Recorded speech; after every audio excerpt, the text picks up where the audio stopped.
back in 1995. I ended up going to my first concert. It was Van Halen on the Balance Tour. I think it was technically called the Ambulance Tour because Eddie was having a bunch of health problems with his back, and Alex ended up doing something to his neck to where he was wearing a back brace, so they called it the Ambulance Tour. And I had never been to a concert before, and I was blown away by Van Halen. And, well, I was listening to the albums Balance and For Unlawful Carnal Knowledge on repeat. The singles, there was a little pizza place that we would go to, that was just simply called Pizza and Pasta when I was a kid.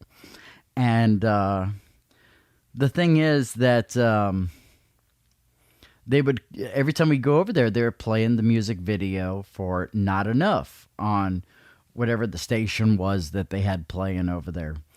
And in that music video, as well as the music video for Can't Stop Loving You off of Balance, Eddie Van Halen played an amber Wolfgang. And at this time, they were made by Music Man. Later, they were made by Peavey.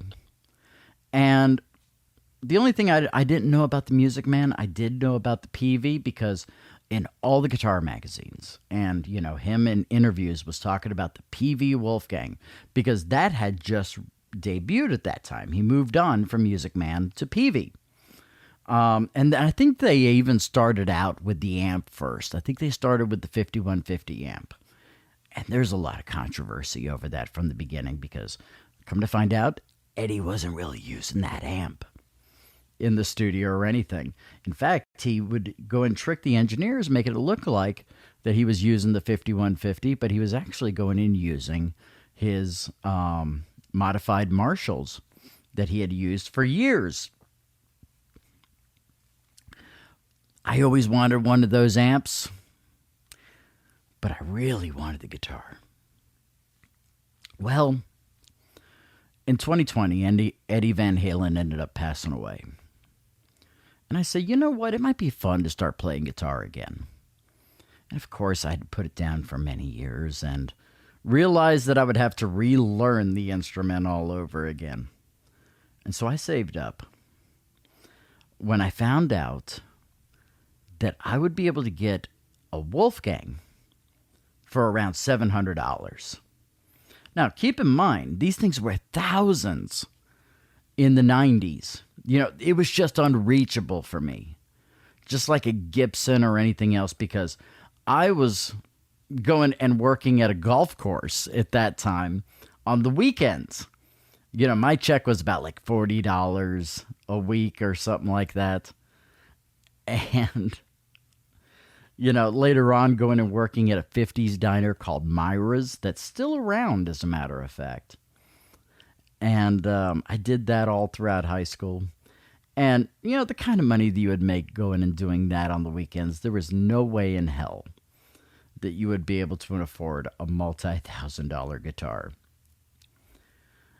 And so I was just curious. I said, you know, what? I wonder if you could find them used cheaper or something like that. So I put in Wolfgang guitar. And I was specifically looking for the model that I have over here to my side,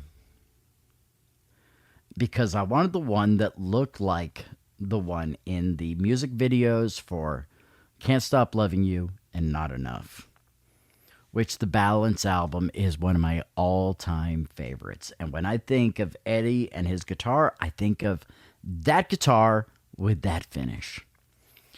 Surprisingly, I found out that they were only $700. I saved up for a month and ended up getting this used for $500 from a guy that was selling one locally. Now, he ended up taking it in a couple of weeks prior to go and have a setup before it is that he decided to go and sell it. And he said, well, you know, one of the things that we changed is, you know, with Eddie, he wanted the neck pickup in the on the toggle in the bridge position, and then the bridge position would be the neck pickup. He said, well, I went and reversed that. You know, he had his engineer go and do that. The only thing that was wrong was on the knob over here. The knob is chipped, the plastic part of it. That's the only thing that is wrong with this, that's different from out of the box. I had to set up all that stuff. And I was so happy to get this.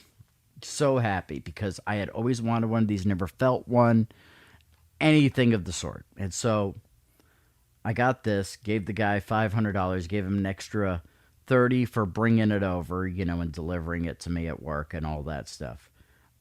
Because at that time I didn't have a car. And so I ended up going and purchasing this from him. And then I immediately, the same day, ended up going down to the local pawn shop and ended up getting another PV amp, which is their digital amp called the Viper. And I got to tell you, man, the Viper is not great, but, for around in 2010 when that thing came out, those things were great. And I'm sitting over there thinking to myself, EVH, Eddie ended up playing PV. So I need a PV, And there was a setting on there to make it sound like the 5150, which was actually the 6505, which, let's be honest, 6505 is the 5150. So, I was like, that's it, I ended up going and plugging it in, playing for about 30 minutes, and it's be like, okay, I really suck at this. I have not played this instrument in 16 years was the last time that I picked up a guitar. Since 2004. And again, I'm still not great. I don't spend a lot of time playing. I just have fun and like recording and creating. So that's something you're going to see from the sound samples and all that stuff as we go and bring those out over here to you. But one of the things that I noticed on here, on this guitar, is I remember watching all the reviews. Everybody was praising the roasted maple neck. This is a 2020 or 2019, I think. This is one of the cheaper ones that's made in Indonesia. So you know what that means. It's got the dime-sized pots and all that stuff. So, in terms of major versatility, you're not really getting much out of this. Now, at that time, 2019, 2020, this isn't where budget models were really trying to push forward with things like stainless steel frets, bone nuts, all of that stuff that you're seeing by companies like and Latitude and many of these others. So with this would actually be considered a higher end budget guitar since it's made in Indonesia, not in China, all that stuff, but they're still using a lot of the same parts that they would in China. And so a majority of my first album that I had put out was played on this one. Horrible album, by the way. It's called Diversification. Absolutely horrible.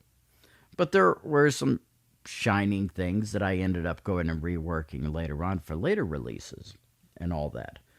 But I remember trying to do this 80s blues thing with the 6505 setting on the PV Viper and, using, somewhat distorted tone on this one. And I later ended up going and re-recording that song on a Telecaster as well as a Stratocaster and releasing it again that way. But one of the things I noticed with this guitar is that how thin, in terms of the width, the neck of the guitar is. Okay? This was one of the problems with the original owners of this guitar. He said, I can't stand that guitar. I always wanted one, just like myself. He said, I can't stand it because a Gibson neck feels better to me. And I'm sitting over there going, I'm not making Gibson Les Paul money. Okay, so, I'm sure this will be fine for me because this is a whole lot better than the Ibanez RX series that I had in the 90s. This is something so much better than that. But the thing that I noticed after I built up my calluses and all that stuff, whenever I would play an A chord, I'd be fretting out a little bit. And it has to do with that spacing up there because I have never played my A chord this way with just barring it across. I've always done the 3-finger thing with the A chord, okay? So the thing with this is a lot of people really do like a thinner width neck. To me, it's not really my thing. The thing I do like about the neck, however, is that this unfinished roasted maple, the idea was that you get your own oils from your hands and all that stuff into it, and it starts to feel more comfortable over time. And that's something that I could say that, you know, playing it for the past almost 6 years now, it does feel better. Now, it's definitely not my most played guitar. I have to dust this thing every now and then. That's how, you know, I don't play this thing that often. I use it mainly for whenever it is that I need a guitar with a Floyd Rose, and I'm doing synthwave style stuff, you know. And so this thing does have a Floyd Rose Special, which I will say, the Floyd Rose Special is nowhere near as good as the OG Floyd Rose. I am having to retune this thing more times than I should have to with having something on it like a Floyd Rose. I've actually thought about going and getting a Kaler conversion kit and then going and replacing this with a Kaler. Because let's be honest, I know the Kaler got a lot of shit in the 1980s. And people, you know, it was something that was kind of being put on several different guitars as an alternative to the Floyd Rose because they couldn't get the Floyd Rose license and all that. But in years since, I've started to notice that the Kaler, from everybody that knows that plays one, says the Kaler stays in tune much better than even the OG Floyd Rose, and definitely better than the Floyd Rose Special that is on this guitar right here. Okay, which is basically like a licensed Floyd Rose. This is an EVH branded Floyd Rose that you end up seeing the EVH logo right over here, and then it says Floyd Rose on there. I don't think it says, yep, it says Special on top of the trem over here on top, right next to the tremolo bar. Okay, and so there's a community of people out there that hate this trem compared to other Floyd Roses and compared to the Kaler, and I can understand why. I could definitely understand why.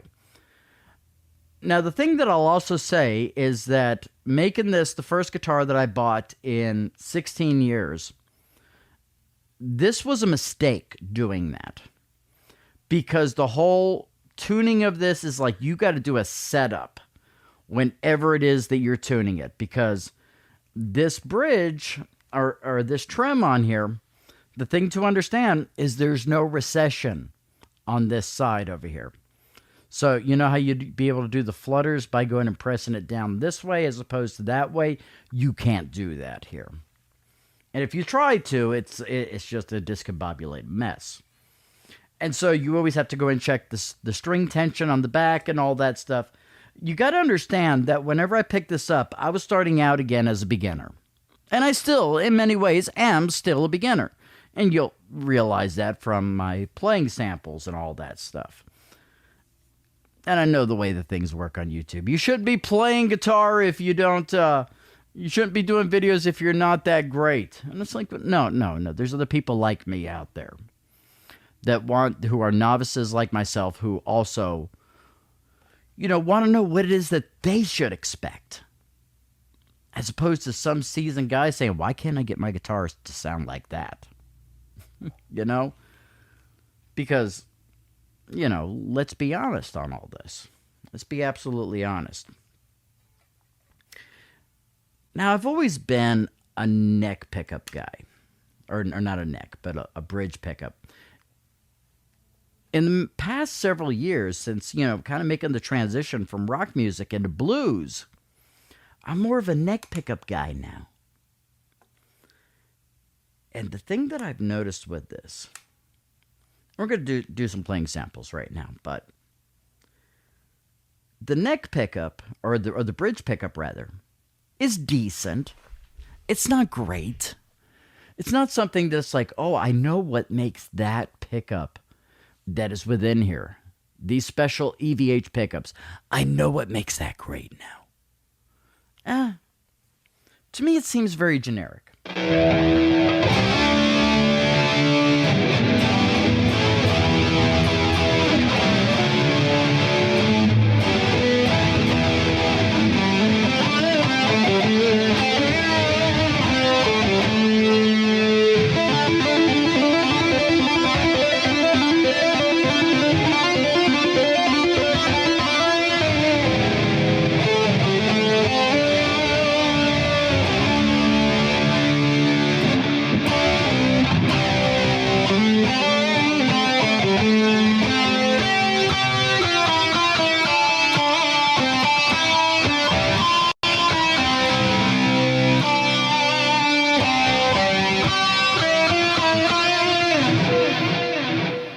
Yeah, see, I totally screwed that up there, but that's fine.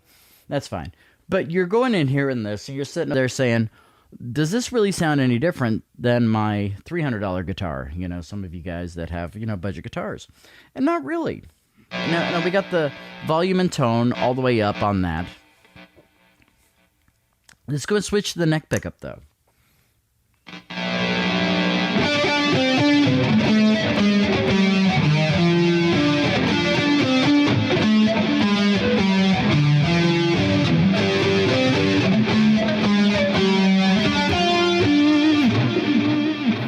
The thing that you end up finding with the neck pickup here, and you can definitely hear it with power chords,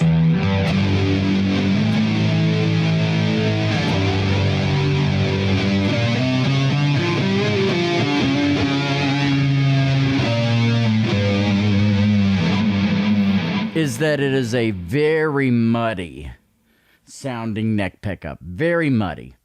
It is going to sound horrible in a mix. And the thing with Ed is that, yeah, Ed would always end up staying on the brighter pickup, which is understandably so. You do power chords on this one, you're fine.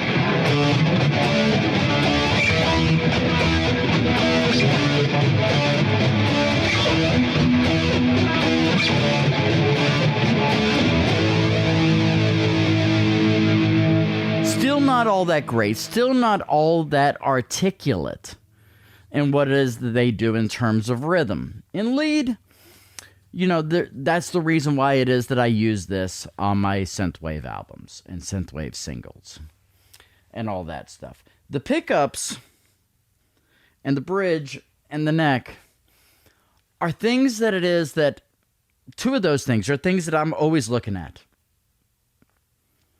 The pickups and the neck are big failures to me. Big failures in terms of this guitar and what feels good to me and how it is that I play. Okay? Because first of all these other guitars over here, when I go and plug them in, and that we will be reviewing later on, every single one of them, I hear something special in those pickups.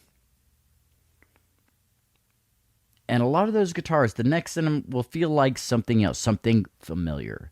This one over here is like a space alien type of neck. It really is.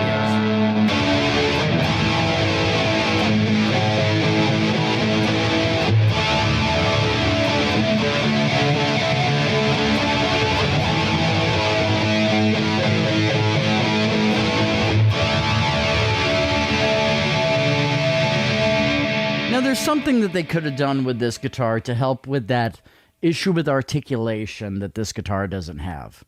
Okay, and I would think that, this would have really fit in 2020, 2019 when this guitar was built. And that would be to have a coil split. Because, with articulation, the single coils usually tend to have much greater articulation than humbuckers. Now, there are exceptions to the rule. The two of the guitars that I have over here with humbuckers, actually all three of them, have some incredible articulation, but that's because These are some badass pickups. Okay? And we'll be, stick around for those reviews that'll be popping up on YouTube and all that stuff later on. But this one over here, the thing is that I could say that this is not the best guitar for me, not only the style of music that I play nowadays. This is something that I wanted for 25 years, finally got it, and then I gotta say, man, I was very disappointed with this guitar. Very disappointed. And the reason for that is because of the fact that, well, the neck, the pickups did not have any sort of wow factor to them whatsoever, that it's like, whoa, that's Eddie Van Halen right there. No, it's really not. I can tell you, certain things like the Tonex pedal, stuff like that, will be the things that really get you there, not necessarily this guitar. If you're planning on getting one of these, I would say, you know what, go and save yourself some money, and believe it or not, do this. Go and get the Harley Benton 25th Anniversary Series Super Strat that has the Floyd and all that stuff. It's even got gold and a roasted maple neck. It's got stainless steel pickups, a bone nut. It's got all that stuff. And it's got the Tesla pickups in it, which, I gotta say, Harley Benton moved on from Roswell, which were horrible pickups, and went into the Tesla pickups. They're in-brand pickups, and I gotta say, incredible in terms of articulation, as well as some real beef to them and all that stuff. You can switch them out with DiMarzios or, some Seymour Duncans or something like that. And there's some mods that I thought about doing with this one. For instance, this would be a perfect guitar to go and add a Sustainiac in it. I've always wanted a guitar with a Sustainiac, especially... there's been songs that I've recorded with the Sustainiac from on a guitar that a buddy of mine has. And I've always wanted one of those because there's so many things that you could do, especially with synthwave music, with a guitar with a Sustainiac. And then I thought about taking a Slash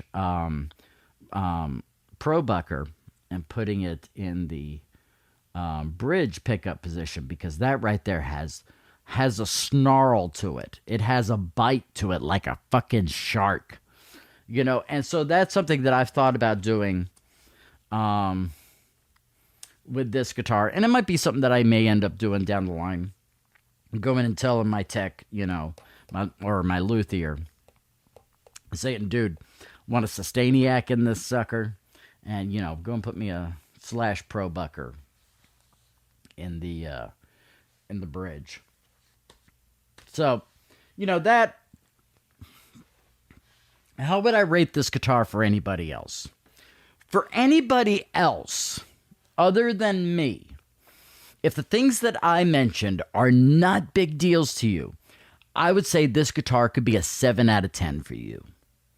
For me, however, I rank it a 4. Okay? And the thing that I want to say is that, again, not everybody is me. I know people that have played this guitar that are friends of mine that absolutely love this guitar. But however, me being one of the biggest Eddie Van Halen fans on the planet, this guitar wasn't for me.